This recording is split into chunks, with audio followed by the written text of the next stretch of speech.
अस्सलाम वालेकुम रहमतुल्लाहि वबरकातुहू। क्या हाल है बच्चों, खैरियत से हैं? उम्मीद करती हूँ आप सब खैरियत से होंगे।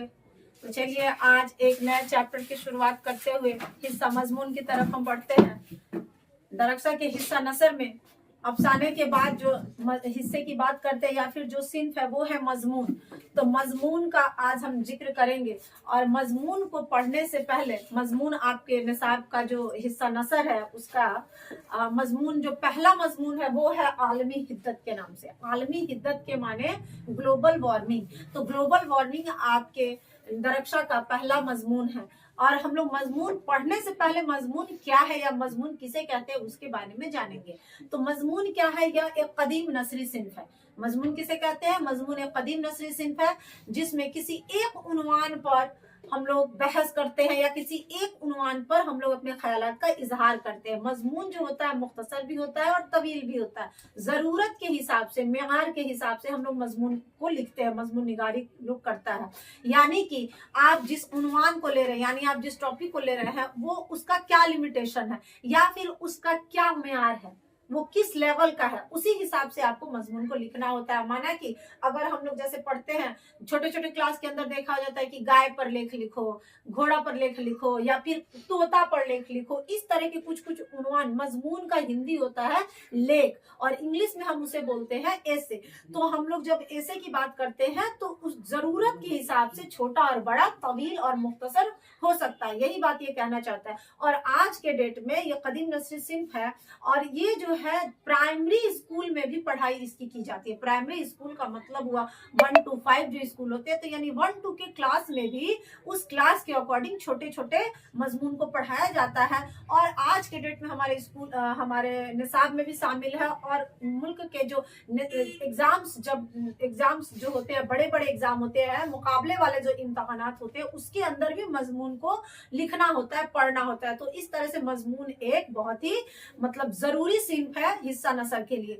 तो अब कहता है कि मजमून में क्या होता है कि मजमून को हम लोग एक बार देखते हैं कि मजमून क्या है। एक उन्वान है, उन्वान पे हम लोग लिखते हैं और वो उन्वान जो होता है, उन्वान के अकॉर्डिंग आपको मजमून लिखना है। मान के चलिए किसी की शख्सियत पे आप लिखते हैं, माना कि एपीजे अब्दुल कलाम या फिर भीमराव अम्बेडकर या फिर आपको कह दे महात्मा गांधी, राजेंद्र प्रसाद, या मान के चलिए यौम आजादी यानी कि 15 अगस्त। ये सब जो उन्वान होते हैं उस उन्वान पे हम लोग मजमून लिखते हैं, तो वो थोड़ा बड़ा होगा। अब वही जब हम लोग गाय की बात करें या घोड़ा या कोई जानवर पे छोटे छोटे स्कूल सब में लिखाया जाता है, छोटे छोटे क्लास सब में, तो वहां पे है तो वो छोटा छोटा लिखाता है। तो वही बताता है कि जरूरत के हिसाब से और उसके उन्वान के मुताबिक हम लोग मजमून लिखते हैं। अब कहता है मजमून लिखने की शुरुआत कहाँ से हुई? तो फोर्ट विलियम कॉलेज से हुई। मजमून लिखने की शुरुआत कहाँ से हुई?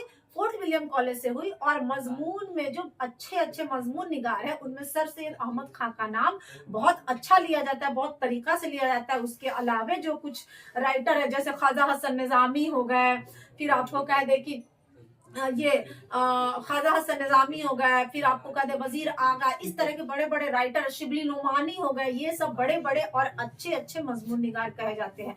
तो पहले मजमून के बारे में जान गए। अब हम अपने निसाब के मजमून का जिक्र करेंगे। तो अब हमारे निसाब में जो पहला मजमून है वो है आलमी हिद्दत, जो कि सबक नंबर 6 यानी चैप्टर के अकॉर्डिंग हम देखें तो ये 6 नंबर लेसन हमारा होता है, आलमी हिद्दत यानी ग्लोबल वार्मिंग। अब देखिए, हमने मजमून में एक चीज ये भी बताना था हमें कि मजमून की कई किस्में भी होती है।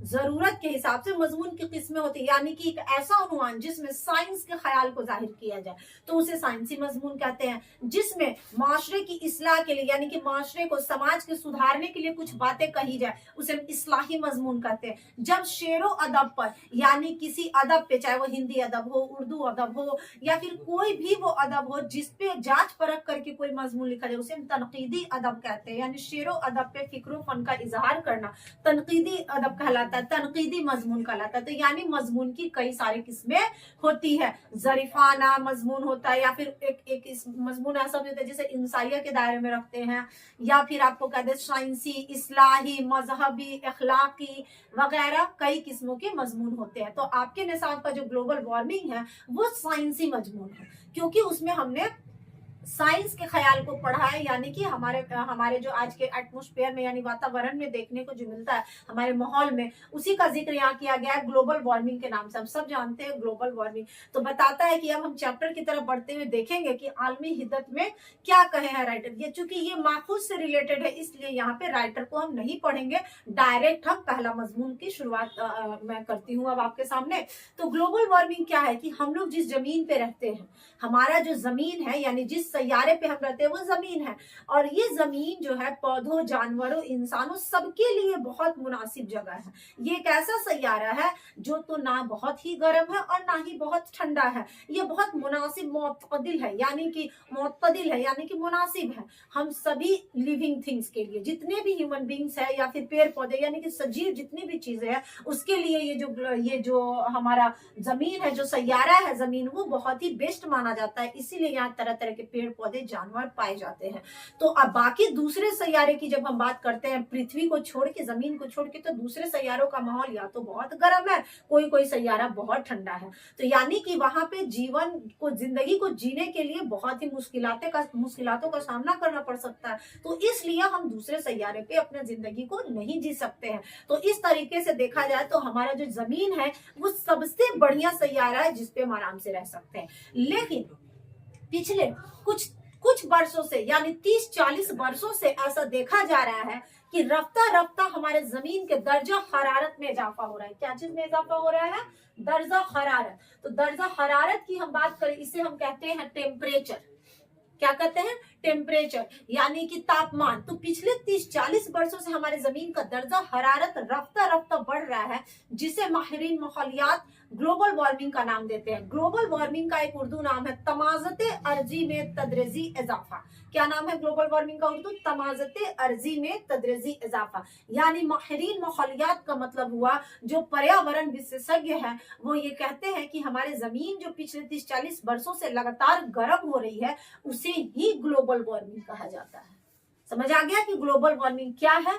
तो इसीलिए इसको हम लोग साइंस में किस मजमून के दायरे में रखेंगे? साइंसी मजमून के दायरे में इस मजमून को हम रखेंगे, आलमी हिद्दत को। अब फिर कहता है कि ग्लोबल वार्मिंग एक ऐसा मसला हो गया है जो संगीन और पूरी दुनिया के लिए फिक्र का मसला हो गया है। दुनिया के सारे बड़े बड़े मुल्क और बड़े बड़े साइंसदान इस मसले को लेकर काफी फिक्रमंद है। उनके लिए यह एक ऐसा चैलेंज बन गया है जिससे छुटकारा लेने में बहुत मुश्किल और बहुत दुश्वारी का सामना करना पड़ा है। बड़ी बड़ी जो तरक्की याफ्ता मुमालिक है, तरक्की याफ्ता मुमालिक का मतलब हुआ जो वास्ट कंट्रीज है, जो बहुत ज्यादा मतलब अपने आप में वेल डेवलप कंट्रीज है, तो वो सारे परेशान है कि ग्लोबल वार्मिंग के असरात को कैसे कम किया जाए या फिर इसको कैसे मतलब बढ़ने से बचाया जा सके, जिसमें अमेरिका, यूएनओ, जर्मनी, तो मुत्तहदा अमेरिका, ये सब जो है जो देश है, जो मुमालिक है, वो काफी इस पे एक दूसरे के साथ तबादला ख्यालात में जुड़े हुए हैं कि कैसे इसको खत्म किया जाए।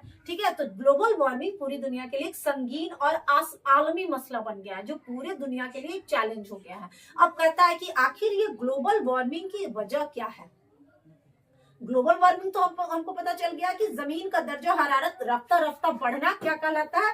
ग्लोबल वार्मिंग कहलाता है। अब रह गया कि ग्लोबल वार्मिंग के लिए पूरी दुनिया परेशान है कि कैसे इस मसले से खत्म किया जाए या कैसे इस मसले से छुटकारा पाया जाए। लेकिन अब रह गया कि इसकी अहम वजह क्या है, ग्लोबल वार्मिंग के अहम रीजन क्या है? तो इंसानों की सरगर्मियां। क्या है ग्लोबल वार्मिंग के अहम रीजन? इंसानों की सरगर्मी, यानी हम इंसानों के एक्टिविटीज, क्रियाकलाप, जिसे हम साइंस के जबान में ग्रीन हाउस गैस कहते हैं। क्या कहते हैं? Green house gas. यानी ग्लोबल वार्मिंग बढ़ने का सबसे बड़ा रीजन इंसान है। ठीक है, और जिसे साइंस के जबान में ग्रीन हाउस गैस कहा गया। अब कहता है ग्रीन हाउस गैस होता क्या है? तो बहुत सारे गैसों का मिश्रण है जिसे हम ग्रीन हाउस गैस कहते हैं। अब इस गैस में देखा जाए कैसे कैसे गैस मिले हुए हैं, आंजरा, nitrous oxide, ozone, carbon dioxide, methane वगैरह, बहुत नाइट्रस ऑक्साइड है, कार्बन डाइऑक्साइड है, आपको कह दे मेथेन है, इस तरह की, और आंजरा के माने होता है वाष्प, वेपर। ठीक है, तो इस तरह की बहुत सारे, वेपर भी एक तरह का गैस ही होता है जो कि वाष्प करके इवोपोरेट होके जो जाता है वायुमंडल में, तो वो इवोपोरेट जो होता है वाष्प, तो वो भी ऐसा थोड़ी है कि वो साफ रहता है, उसमें भी तो हमारे एटमॉस्फेयर का, हमारे माहौल का क्या रहता है? धूल, गंदगी, धुआं, छोटा मोटा गर्दा वगैरह सब तो उसमें मिक्स होता है ना, तो वो भी तो गैस का ही एक रूप है। ठीक है, ओजोन भी एक गैस का ही लेयर है। तो वो सारे गैसों का मिक्सचर है जो कि ग्रीन हाउस गैस कहा जाता है। अब ये ग्रीन हाउस गैसों में देखा गया है कि ग्रीन हाउस गैसों का मिकदार दिन प्रतिदिन बढ़ रहा है, दिन ब दिन बढ़ रहा है। अब ये इंसानों की वजह से हो रहा है। क्यों?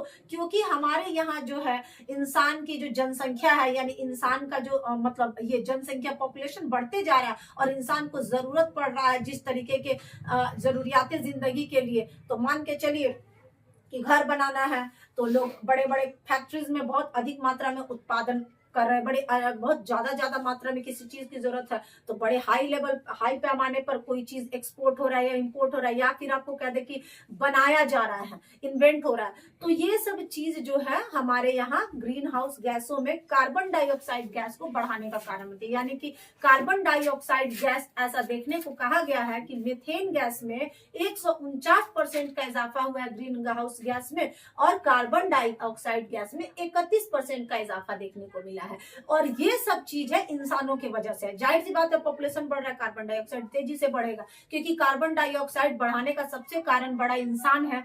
और कहता है मीथेन गैस सबसे ज्यादा कैसे बढ़ता है? गाय के गोबर से, धान के खेत से, सूरज की जो किरणें, सूरज की जो शाय का मतलब हुआ किरणें, सूरज की जो किरणें हमारे जमीन में धान के खेतों पे पड़ती है, वहां से वो जो रोशनी जज्ब करती है धान के खेत, वहां से मीथेन गैस बहुत ज्यादा निकलता है। ठीक है, वो हमारे जमीन को गर्म बहुत तेजी से कर देती है। और उसके बाद कहते हैं कार्बन डाइऑक्साइड भी है, जो इंसान सांस ले रहा है वो पूरा कार्बन डाइऑक्साइड, सॉरी सांस छोड़ रहा है वो सारा कार्बन डाइऑक्साइड है। और उसको आसपास का जो हमारा माहौल है, वहां पेड़ पौधों की कमी से कार्बन डाइऑक्साइड अब्सॉर्ब नहीं हो रहा है, जो कि पूरे तादाद में गैस पूरा हमारे माहौल में देखने को मिल रहा है कि वो बढ़ गया है। तो इस तरीके से ग्रीन हाउस गैसों में 31% कार्बन डाइऑक्साइड बढ़ा है और मीथेन बढ़ गया 149%। और कहता है कि अगर यही इम्कान रहे तो आने वाले दिनों में पृथ्वी जमीन के दर्जा हरारत में 1 डिग्री से 6 डिग्री सेल्सियस तक का इजाफा होने का चांस है। माहिरीन माहौलियात ये भी कहते हैं, साइंसदानों का ख्याल है कि पिछले 100 सालों में, 100 वर्षों में जमीन का दर्जा हरारत 0.75 डिग्री सेल्सियस बढ़ गया है। कितना बढ़ गया? 0.75 डिग्री सेल्सियस जमीन का दर्जा हरारत बढ़ा है। और अगर यही हालात ग्रीन हाउस गैस के रहे, यानी कि कम होने के चांसेस नहीं रहे, तो आने वाले दिनों में जमीन का जो दर्जा हरारत है उसमें 1 डिग्री सेल्सियस से लेकर 6 डिग्री सेल्सियस तक का इजाफा होने का चांसेस है। ये जो कि बहुत ही सोचने वाली बात है, तशवीशनाक बात है। तो ये तो हो गया ग्लोबल वार्मिंग का वजह। अब कहता है इससे क्या खतरे हमें हो सकते हैं। बहुत इसके तशवीशनाक खतरे हैं। यानी जैसे जमीन गर्म होगा तो सबसे पहला कारण होगा कि ग्लेशियर पिघलेगा, जमीन के गर्मी से ग्लेशियर पिघलेगा, और ग्लेशियर पिघल के जो समुद्र में गिरेंगे तो हमारे देश के जो समुद्री इलाके हैं वो सारे हमेशा के लिए डूब सकते हैं पानी में, क्योंकि समुद्र के पानी का लेवल बढ़ेगा तो आसपास के जो भी मतलब इलाके या जो भी देश या जो भी शहर कहिए वो सारे के सारे समुद्र में डूब जाने के अंदेशा लिए हुए। यानी कहता है हमारा पड़ोसी मुल्क बांग्लादेश है, उसका भी कुछ हिस्सा हमेशा के लिए खत्म हो सकता है। हमारे शहर भारत देश के अंदर के मालदीव वगैरह, यानी कि जो कुछ दक्षिणी साहिली इलाके हैं वो सब हमेशा के लिए पानी में डूब जाएंगे। जाहिर सी बात है पृथ्वी गर्म होगी, जमीन गर्म होगी, और हमारा जो ग्लेशियर है हिमालय की तरफ से वो पिघलते जाएगा और समंदर का लेवल बढ़ाएगा। उसके अलावा एक चीज और भी देखने को मिल रहा है कि ग्लोबल वार्मिंग की वजह से हमारे आबो हवा में तब्दीली आई है, यानी हवा पानी इंसान का खराब हो गया। आप देखिएगा कि एक जगह से दूसरी जगह थोड़ी देर के लिए भी आप जा रहे हैं, आपको बीमारी हो जा रहा है, 10 तरह का एलर्जी हो जा रहा है। पहले का लोग देखते थे वो भुइये में बैठ के खा लेगा कुछ हो, कोई बीमारी नहीं होता था, वो सब सतुए खा लेगा, 100 साल जीता था। हम लोग का बाप रे इतना साफ सुथरा से खा रहे हैं, 50 साल में बूढ़ा हो जा रहे हैं, 60 साल में मर जा रहे हैं। क्यों? क्योंकि हमारा जो आबो हवा है वो अब हमको प्योरिटी के साथ नहीं मिल रहा है। यही कारण है कि इंसान को 20 तरीके का बीमारी, पर्यावरण में 20 तरह का परेशानी देखने को मिल रहा है। ये भी देखने को मिला है कि बहुत सारे पेड़ पौधे तो अपना एडेप्टेशन, यानी उनको अच्छा जो माहौल है उनके जीने के लिए या फिर उनको जिंदा रहने के लिए वो सब चीज उनको नहीं मिला है, तो बहुत सारे पेड़ पौधे और जानवर इस दुनिया से विलुप्त हो गए, यानी खत्म हो गए, उनका नामो निशान अब नहीं रह गया। ठीक है, ये सब ग्लोबल वार्मिंग का रीजन है। ठीक है, ग्लोबल वार्मिंग हमारे पूरे माहौल को खराब करके रख दिया है। ठीक है, अब कहता है कि अब इससे बचने का कुछ ना कुछ तो उपाय करना होगा भाई, जब इतना प्रॉब्लम हो गया है। अब क्या करना है? तो सबसे पहला उपाय है कि इंसान को अपने जिंदगी जीने के तरीकों को बदलना होगा। इंसान ही सबसे असल रीजन है ग्लोबल वार्मिंग का, तो जाहिर सी बात है इंसान को ही अपने अंदर तब्दीली लानी होगी। अब वो तब्दीली इंसान क्या लाएगा? तब्दीली ये लाना है इंसान को कि हमें फितरत के साथ मोहब्बत करनी होगी और फितरत के साथ जीने की कोशिश करनी होगी। फितरत के साथ मोहब्बत का कारण हुआ नेचर। इन्वायरमेंट में अगर ज्यादा ज्यादा पेड़ पौधे रखने दे, पेड़ पौधे को नहीं काटे, पेड़ पौधों को फलने फूलने दे, तो वो सब हर तरीके के गलत ये गैसों को वो एब्जॉर्ब करते हैं, ज्यादातर कार्बन डाइऑक्साइड। तो कार्बन डाइऑक्साइड पेड़ क्या करता है? अपने अंदर इनहेल करता है, ठीक है, तो वो ले लेता है अपने अंदर और वो हमें ऑक्सीजन प्रोवाइड करता है। तो ये चीज। दूसरा क्या है कि हम सबको पता है कि जितने भी ग्रीन हाउस के गैस में जो खराब गैस होते हैं वो ज्यादातर कल कारखानों से निकलते हैं। कल कारखाना मतलब बड़े बड़े फैक्ट्रीज वगैरह से जो गैसें निकल रही है उसकी मिकदार को कम करनी होगी। और जो तरक्की याफ्ता ममालिक है, यानी जर्मनी हो गया, जापान हो गया, कोरिया हो गया, ये सारे देशों को कहना होगा, सारे मुल्क को कहना होगा कि आप ग्रीन हाउस के तादाद को कम करें, ग्रीन हाउस के मिकदार को कम करें और एक तरीका में यूज करें। और दूसरा क्या है कि अगर मान के चलिए कि हम आप लोग को बताए हैं कि अगर यहाँ से हमको अगर जाना है चौक के जितना जाना है, तो कितने लोग क्या होते हैं फटाक से जिनके पास बाइक है, एकदम से हीरो बनने के लिए हीरोपंती में बाइक निकाल के चल दी है। हम 10 मिनट पैदल भी चल सकते हैं। उससे क्या होगा? जो धुआं फेंकने वाली, जो गैस फेंकने वाली गाड़ियां है सड़कों पे, उसमें थोड़ा कमी आएगा। अब हमारे समाज के लोग क्या कहते हैं, हमारे मास्टर वो हम ही है और लोग कहा गया हाँ एगो हमरा चलेला से कम हो जाएगा, हम कहे ला जाए बंद करने, हमरे कहले से सब ठीक हो जाएगा। लोग ये नहीं सोचता है कि बूंद बूंद ही तालाब भरता है। लोग ये सोचता है हम ही अकेले क्यों करें, ये चीज होता है। तो कहता है कि